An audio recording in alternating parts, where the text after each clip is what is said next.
Hello friends, welcome back to video series of artificial intelligence. My name is Mukesh Parapatre. Today we are going to discuss the development of expert system in artificial intelligence. So let's get started. आज के video lecture के अंदर में हम discuss करने वाले हैं development of expert system in artificial intelligence. अब एक्सपर्ट सिस्टम किस तरीके से बिल्ड होने वाला है, उसमें कौन कौन सी रिक्वायरमेंट्स रहेगी, किस तरीके से फेजेस तरीके की प्रोसेस होने वाली है, ये सारी चीजें आज के वीडियो लेक्चर में हम डिस्कस करने वाले हैं। एक्सपर्ट सिस्टम के अंदर में हमें एक ह्यूमन एक्सपर्ट की जरूरत पड़ेगी जो कि एक किसी पर्टिकुलर डोमेन का एक एक्सपर्ट है। फॉर एग्जांपल डॉक्टर्स, जो डॉक्टर्स होते हैं वो उस स्पेशलाइज्ड मतलब जो डॉक्टर्स होते हैं वो मेडिकल फील्ड के अंदर में काफी रिसर्च करते हैं, स्टडी करते हैं और प्रैक्टिस करने के बाद में उस फील्ड के अंदर में वो एक्सपर्ट बनते हैं।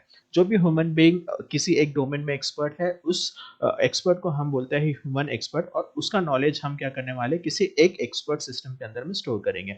एक्सपर्ट सिस्टम कई तरीके से हो सकता है, जैसे कि हमारा डॉक्टर्स के लिए होता है, जैसे डॉक्टर्स के पास में आप जाते हो, वो पेशेंट्स को टेस्ट करता है और आपको प्रिस्क्रिप्शंस प्रोवाइड करता है। उसी तरीके से अगर हम डॉक्टर्स के लिए बनाना चाहे तो डॉक्टर्स के लिए हो सकता है, इंजीनियर्स फील्ड के लिए बनाना चाहे तो इंजीनियरिंग के लिए हो सकता है।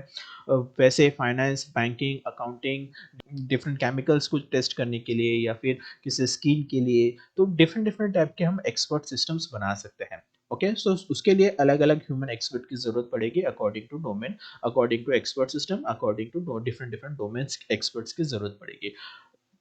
यहाँ पे नेक्स्ट रोल आता है नॉलेज इंजीनियर का। नॉलेज इंजीनियर्स हमारे ह्यूमन एक्सपर्ट से नॉलेज एक्सट्रैक्ट करेंगे और वो अपना एक नॉलेज बेस बनाएंगे उस एक्सपर्ट सिस्टम के लिए। ठीक है, तो हाँ, तो आप देख सकते हो कि आपके पास में एक डायग्राम दी हुई है, जैसे कि एक ह्यूमन एक्सपर्ट है जो एक पर्टिकुलर डोमेन का एक्सपर्ट होगा। नॉलेज इंजीनियर क्या करेगा, ह्यूमन एक्सपर्ट से कम्युनिकेशन करेगा और वहां से उनका नॉलेज एक्सट्रैक्ट करेगा, और वो एक्सट्रैक्टेड नॉलेज किसी नॉलेज बेस के अंदर में नॉलेज बेस के अंदर में स्टोर करेगा। अब नॉलेज बेस हमारा एक सिंपल डेटाबेस हो सकता है, या फिर रूल बेस्ड सिस्टम हो सकता है, जिसमें हम इफ एल्स देन के रूल्स में हम हमारा नॉलेज स्टोर कर सकते हैं। तो नॉलेज इंजीनियर्स ह्यूमन एक्सपर्ट से नॉलेज लेकर वो किसी प्रॉपर रिप्रेजेंटेशन स्कीम में हम नॉलेज बेस के अंदर में स्टोर करेंगे। Okay, so we have to follow some process in development of expert system. So these are the following steps in a development of expert system. Okay, the process of expert system development is iterative. So this process are the iteratives. Steps in the developing of the expert system includes identify the problem domain, design the system, develop the prototype, test and refine the prototypes, develop and complete the expert system, and maintain the system. So these are the different steps involve in development of expert system. तो हम क्या करेंगे, सबसे पहले ये steps को discuss करेंगे कि ये होता क्या है। Okay, so let's check. तो स्टेप नंबर 1 है identify the problem domain. Okay, तो ये स्टेप कहती क्या है, हमें तो सबसे पहले किसी भी प्रॉब्लम के लिए अगर एक्सपर्ट सिस्टम बनाना है तो उसके लिए हमें वो प्रॉब्लम सुटेबल है क्या उस एक्सपर्ट सिस्टम के लिए, वो चेक करना पड़ेगा। The problem must be suitable for the expert system to solve it. Okay, second one, the find the expert, find the expert in the task domain for the expert system project. मतलब उस particular problem को solve करने के लिए हमें एक expert की जरूरत पड़ेगी, तो उस पर्टिकुलर डोमेन के लिए हमें उस पर्टिकुलर डोमेन के प्रॉब्लम को सॉल्व करने के लिए हमें एक्सपर्ट की जरूरत पड़ेगी। Okay, so establish the cost effectiveness of the system. मतलब अगर हम कोई प्रॉब्लम को सॉल्व करने के लिए अगर कोई एक्सपर्ट को हायर कर रहे हैं और एक्सपर्ट सिस्टम डिजाइन कर रहे हैं, तो क्या वो कॉस्ट इफेक्टिव है या नहीं है, उसको भी हमें चेक करना पड़ेगा। तो फर्स्ट स्टेप हमारी होती है identify the problem domain. Okay, second step है डिजाइन द सिस्टम। मतलब जब हम किसी प्रॉब्लम को सॉल्व करने के लिए कोई एक्सपर्ट सिस्टम डिजाइन कर रहे हैं तो हमें उसका डिजाइन भी बनाना पड़ेगा। ओके, सो सेकंड स्टेप आएगी हमारी design the system. Identify the expert system technology. What are the different expert technology are available, कौन कौन से ऑलरेडी बने बना एक्सपर्ट सिस्टम अवेलेबल है या नहीं है, और कौन सी टेक्नोलॉजीज उसमें यूज की गई है, हम कौन सी टेक्नोलॉजी यूज करने वाले हैं, वो सभी यहाँ पे गैदर करना पड़ेगा। Know and establish the degree of integrations with other systems and database. मतलब हमारा जो सिस्टम है वो अदर सिस्टम के साथ में किस तरीके से इंटीग्रेट करेगा, हमारा डेटाबेस और किसी और एक्सपर्ट सिस्टम का डेटाबेस क्या हम इंटीग्रेटेड कर सकते हैं या नहीं कर सकते, तो उसकी हम टेस्टिंग करेंगे, मतलब उसका हम जज करेंगे और उसका एक डिजाइन बनाएंगे। Realize how the concept can represent the domain knowledge based. हम किस तरीके से, हम किस बेस्ट डिजाइन के थ्रू हम अपने नॉलेज को प्रॉपरली और बेहतर वे से रिप्रेजेंट कर सकते हैं। तो ये सारा का सारा हमारे डिजाइन फेज में आएगा एक्सपर्ट सिस्टम के। नेक्स्ट स्टेप आएगी डेवलप द प्रोटोटाइप। अब हमने तो डिजाइन कर लिया, डिजाइन करने के लिए बाद में हमें क्या करना पड़ेगा, एक प्रोटोटाइप डेवलप करना पड़ेगा उस एक्सपर्ट सिस्टम का। Okay, from the knowledge base the knowledge engineers works to acquire the domain knowledge from the expert represent in the form of if then else rules। अब हमें क्या करना है, डोमेन एक्सपर्ट से नॉलेज लेना है और नॉलेज इंजीनियर उसको रिप्रेजेंट करेगा इफ देन एल्स के फॉर्म्स में, और एक नॉलेज बेस बनाएगा और एक प्रोटोटाइप बनाएगा नॉलेज बेस का, जो कि हमारे एक्सपर्ट सिस्टम में यूज होने वाला है। ओके, और ये एक प्रोटोटाइप हम सामने में टेस्ट करेंगे और उसको टेस्ट करने के बाद में रिफाइन करेंगे कि हमारा नॉलेज बेस में क्या कमी थी और हम उसको किस तरीके से रिफाइन कर सकते हैं। तो नेक्स्ट स्टेप आएगी हमारी test and refine the prototype. The knowledge engineers use the sample cases to test the prototype for the any deficiencies in the performance। अगर हमने जो फर्स्ट प्रोटोटाइप बनाया था वो प्रोटोटाइप में अगर कोई कमी होगी, कोई खामी होगी, तो हम उसको किस तरीके से हटा सकते हैं, उसके परफॉर्मेंस को किस तरीके से बूस्ट कर सकते हैं। सो ये चीजें हमारी टेस्ट एंड रिफाइंड प्रोटोटाइप के इसमें आ जाएगी। End user test the prototypes of the expert system. यहाँ पर हमारे जो एंड यूजर्स होंगे वो प्रोटोटाइप को टेस्ट करेंगे एक्सपर्ट सिस्टम के कि हमारा एक्सपर्ट सिस्टम प्रॉपर्ली वर्क करता है या नहीं। Okay, now the next step is develop and complete the expert system। So develop and complete the expert system। Okay, now what is the develop and complete of the expert system? Test and ensure the interaction of the expert system with all the elements of its environment, including the end user, database and other informations of the systems। Okay, मतलब हमारे यहाँ पे जो expert system में जो different components होने वाले हैं, वो सभी एक दूसरे से इंटरेक्शंस प्रॉपर्ली कर रहे हैं या नहीं कर रहे हैं, क्या हम जब भी हम एक्सपर्ट सिस्टम बना रहे हैं तो उसको प्रॉपर्ली डिजाइन कर रहे हैं या नहीं कर रहे हैं, या फिर उसका डॉक्यूमेंटेशन प्रॉपर्ली हुआ है या नहीं हुआ, डेटाबेस प्रॉपर्ली वर्क कर रहा है या नहीं कर रहा, हमारा जो इन्फेरेंस इंजन है वो प्रॉपर्ली वर्क करेगा या नहीं करेगा, इसको हमें यहाँ पे कंप्लीट करना पड़ेगा। Okay, document the expert system project well, मतलब हम जो भी एक्सपर्ट सिस्टम बनाएंगे उसको प्रॉपर्ली डॉक्यूमेंट करना पड़ेगा ताकि वो फर्दर में यूज होने वाला है। बिकॉज तो development of expert system is iterative process और साइक्लिक प्रोसेस, तो ये हमें बार बार करना पड़ेगा, तो हमें इसके लिए डॉक्यूमेंट्स की काफी जरूरत होगी। Train the user to use the expert system, यहाँ पे हमें यूजर्स को भी ट्रेन करना पड़ेगा कि आपका जो एक्सपर्ट सिस्टम है वो किस तरीके से हैंडल करना है और किस तरीके से उसको यूज करना है। Last one is maintain the system, keep the knowledge base up to date by regular review and updates। हमें जैसे कि मैंने आपको बताया कि जो हमारा एक्सपर्ट सिस्टम है वो साइक्लिक प्रोसेस है, इटरेटिव प्रोसेस में आता है, तो हमें क्या करना पड़ेगा, नॉलेज बेस को हमेशा अपडेट करते रहना पड़ेगा। फॉर एग्जाम्पल कोई डॉक्टर है तो डॉक्टर क्या करता है, हमेशा प्रैक्टिस करते रहता है डिफरेंट डिफरेंट डिसीज के ऊपर में। अगर कोई नई डिसीज आ गई तो उसको किस तरीके से उसको क्योर करना है, वो चीजें हम वो प्रैक्टिस के जरिए इंप्रूव करते रहता है, वो उसका अपना इंटेलिजेंस डेवलप करता रहता है, उसका इंटेलिजेंस जो भी होगा वो इम्प्रूव होते जाएगा। तो क्या वो नया नॉलेज हमारे एक्सपर्ट सिस्टम में के अंदर में आया या नहीं आया, हमें वो भी लेना पड़ेगा। तो जब भी हम कोई नॉलेज बेस बनाएंगे तो नॉलेज बेस में हमारा हमेशा अपडेटेड नॉलेज होना चाहिए एक्सपर्ट सिस्टम के अंदर में।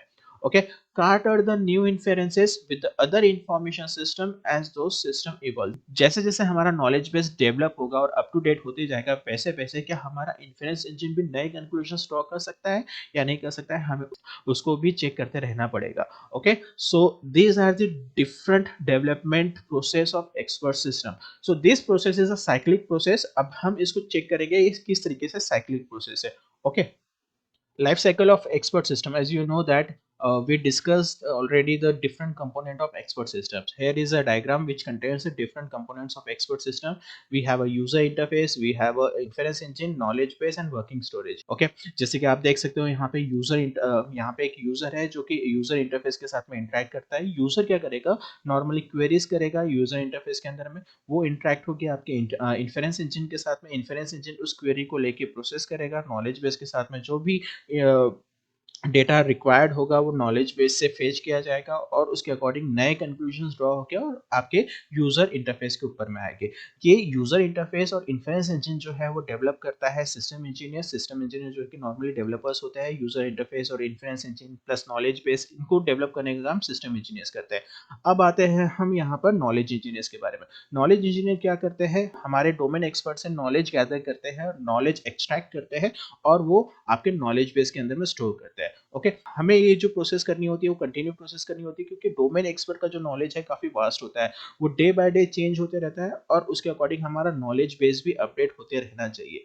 ओके, तो okay, so this is nothing about the life cycle of expert system। now let's talk about the life cycle of expert system, ये किस तरीके से चलेगा. In 1980s and before, the favorite approach was based on rapid prototyping. 1980s के अंदर में rapid prototyping नाम से एक सॉफ्टवेयर डेवलपमेंट प्रोसेस आई थी, जिसके थ्रू हम क्या कर सकते हैं, साइक्लिक डेवलपमेंट को काफी अच्छे तरीके से हैंडल कर सकते हैं. ओके, तो यहाँ पे क्या होता है, ये एक साइक्लिक डेवलपमेंट है, मतलब हम ये बार बार हमें जो भी डेवलपमेंट करना होगा वो हम साइक्लिक वे से करेंगे. मतलब एक प्रोसेस आज हमने किया है, उसका प्रोटोटाइप किया, प्रोटोटाइप में अगर जो भी फीडबैक लेने के बाद कोई प्रॉब्लम हो गई या फिर डिसएडवांटेज हो गई है, उसको हम रिमूव करेंगे. फिर अगेन वो स्टार्टिंग फेज में आएगा, फिर वहां से हम उसको साइक्लिक वे से उसको इटरेटिव वे से हम उसको परफॉर्म करेंगे. Okay, so the essential principles are get the prototype, a small preliminary versions of the final system up and running in the early stages. सबसे पहले हम क्या करेंगे, हमारे एक्सपर्ट सिस्टम का एक सिंपल सा प्रोटोटाइप बनाएंगे. ओके,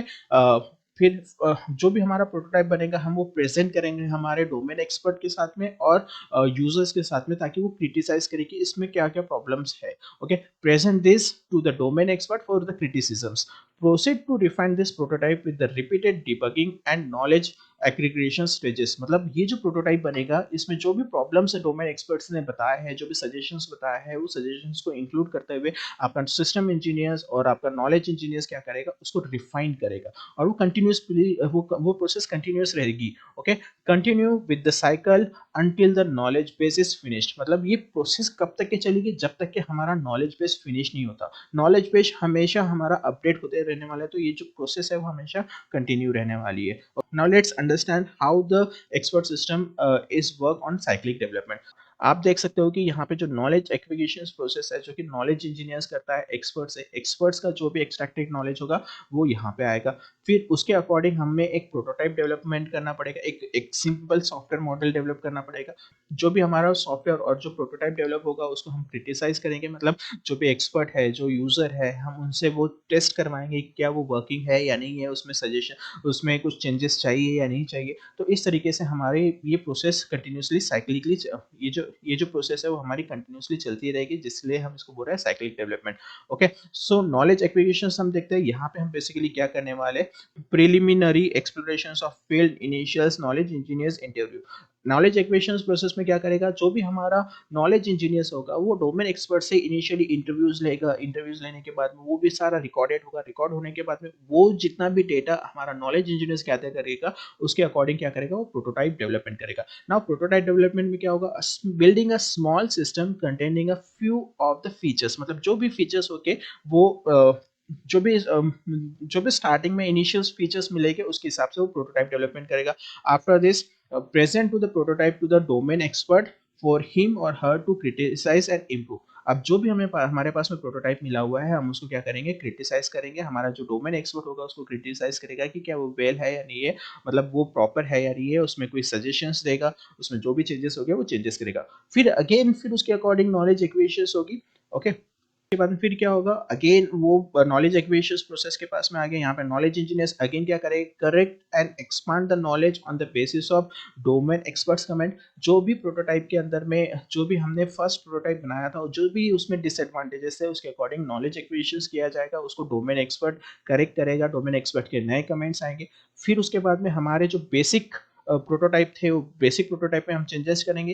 यहाँ पे add more features and debug the existing features. जो हमारे पास ऑलरेडी एग्जिस्टिंग फीचर्स है उसको डिबग किया जाएगा, नए फीचर्स को ऐड किया जाएगा. उसके बाद में हम क्या करेंगे, प्रोटोटाइप को क्रिटिसाइज करेंगे. Okay, present this revise prototype to the domain expert for him or her to criticise and improve. तो ये प्रोसेस आपकी कंटिन्यूसली चलती रहेगी. Okay, so this is the cyclic development of expert system. So the cyclic development has the advantage that the knowledge engineers is able to show early progress in the knowledge electrician's task. Okay, it also generate the enthusiasm in the domain expert. मतलब यहाँ पे क्या होगा, knowledge engineers जो भी हमारे starting की जो प्रोग्रेस होगी उसको प्रोटोटाइप में डेवलप कर सकता है. प्रोटोटाइप से उसका एक प्रोटोटाइप बन जाएगा, फिर वो डोमेन एक्सपर्ट के पास में जाके उसको रिव्यू करेगा. तो यहाँ पे डोमेन एक्सपर्ट भी इंथुसियास्टिक रहेगा कि हमें वो एक्सपर्ट सिस्टम को डेवलप करना है, तो मैं किस तरीके से इन्वॉल्व हो सकता हूँ उस एक्सपर्ट सिस्टम के डेवलपमेंट के अंदर. जब भी हम कोई एक्सपर्ट सिस्टम डेवलप करते हैं तो मल्टीपल पार्टिसिपेंट्स लगते हैं, जैसे कि these are the participants of expert system. First one is experts, second one is knowledge engineers, and third one is end users. The first one is expert. These experts are those person who are specialized in that specific domain. Knowledge engineers is the person who gathers the knowledge from the domain expert and then codifies that knowledge into the system according to the formalisms. Expert से जो भी knowledge मिलेगा उसको encode करेगा, Codify करेगा, Codify करने के बाद में वो आपके कंप्यूटर सिस्टम में फीड करेगा किसी एक नॉलेज रिप्रेजेंटेशन स्कीम का यूज करते हुए. Then after we have a end user. This is the particular persons or a group of people who may not be expert and working on the expert system need the solutions or advice for his query which are the complex. मतलब यहाँ पे जो normal users हो गए वो expert system से जो भी expect करते हैं उसके according वो query करेंगे, जो भी expert system होगा उसको advice करेगा, उसकी query को advice करेगा. तो ये जो process होने वाली है continuously चलती रहेगी. Okay, so that's all from today's topic. Thank you for watching. Jai Hind.